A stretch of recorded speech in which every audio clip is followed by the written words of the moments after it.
পড়া ছিল, 10 লক্ষ লোকের বসবাস ছিল, মাত্র 2 লোক নাম সই করতে পারত, এতটা মূর্খ ছিল। কিন্তু আমার নবী পাকের কথা শুনে নিয়ে এরা রাসূলুল্লাহ হ্যাঁ হ্যাঁ বলল, নবী পাকের নাই না বলল, নবী যেটা ধরতে বলল ধরলো, নবী যেটা ছাড়তে বলল ছাড়লো।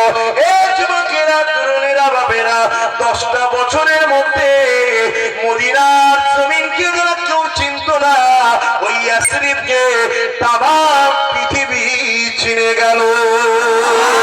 আরো জোরে বলুন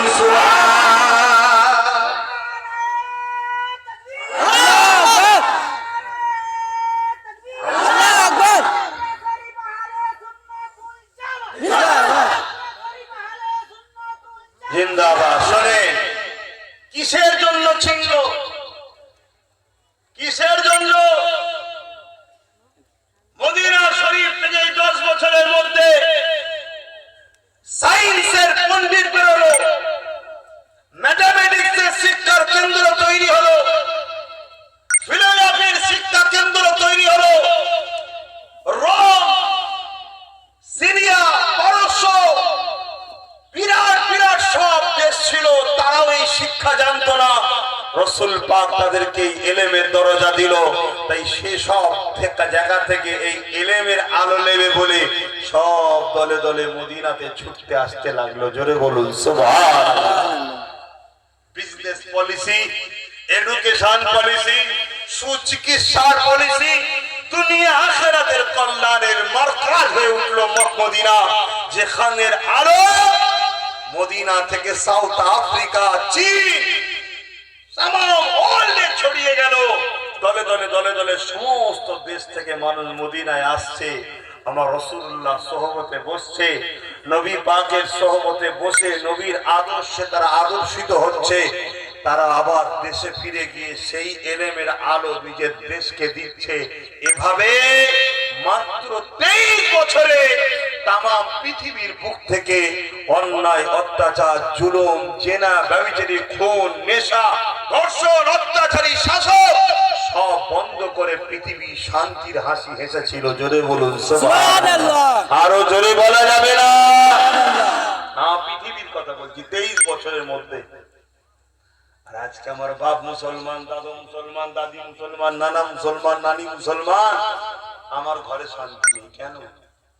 দুটো কারণ, হয় আমি নিজে পাপী, আর নয় পাপ দেখে চুপ আছি, তাই আল্লাহ আমাকেও রেখে ব্যস্তর মধ্যে।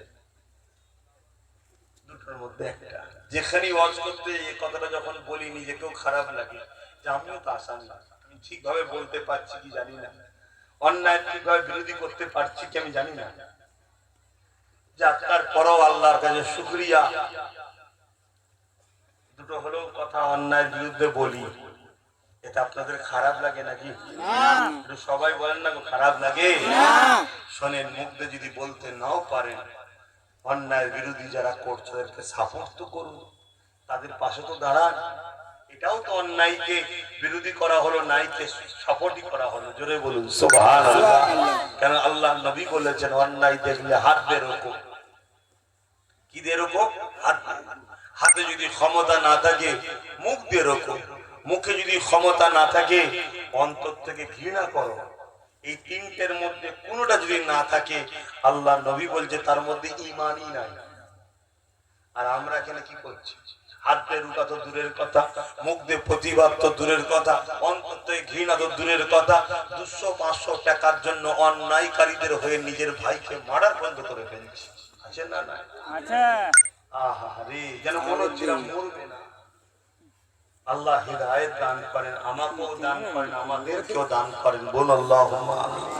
আমরা ভুলে যাচ্ছি যে মৃত্যু আমার দূরে দাঁড়িয়ে আছে, কখন যে হবে কোনো গ্যারান্টি নাই। এই সমাজের হাজারো গরিব এমন ছেলে আছে যার উপরে এত জুলুম হয়েছে, ওর থেকে ওকে মেরে দিলে মনে হয় এই জুলুম হতো না। কি ওর ছোট ছোট বাচ্চা আছে, পরিবার আছে, মা বাপ আছে, হয়তো বেচারি একা ইনকাম করে, তাকে ধরে নিয়ে মিথ্যা কেস জেলে ভরে দিয়েছে। কথা কিছু বুঝছেন না? বুঝেন না? দরকে দরকে মরছে। এটা কি অন্যায় নয়? এই অন্যায় যারা করে এদের বিরুদ্ধে লড়াই করা আমাদের জন্য ইসলামে ফরজ। লড়াই করতেই হবে এদের বিরুদ্ধে। কিন্তু উল্টো হয়ে গেছে, আমরা এদের বিরুদ্ধে লড়াই করি না, আমরা এদেরকে আরো শক্তিশালী করি।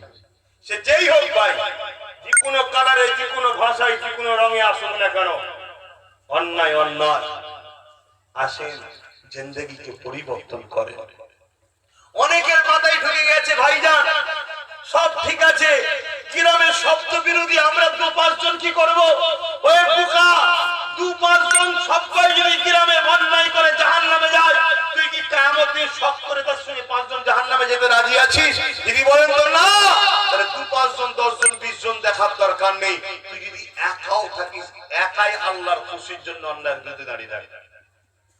ক্ষমতা থাকলে হাত কর, নাই মুখ কর, আর নাই অন্তরে ঘৃণা করে থেকে দূরে থাক। কথা বুঝছেন না? বুঝেন নি? তোমাকে পরিচয় তো আল্লাহর কাছে দিতে হবে, দুনিয়ার কাউকে দেখিয়ে নয়।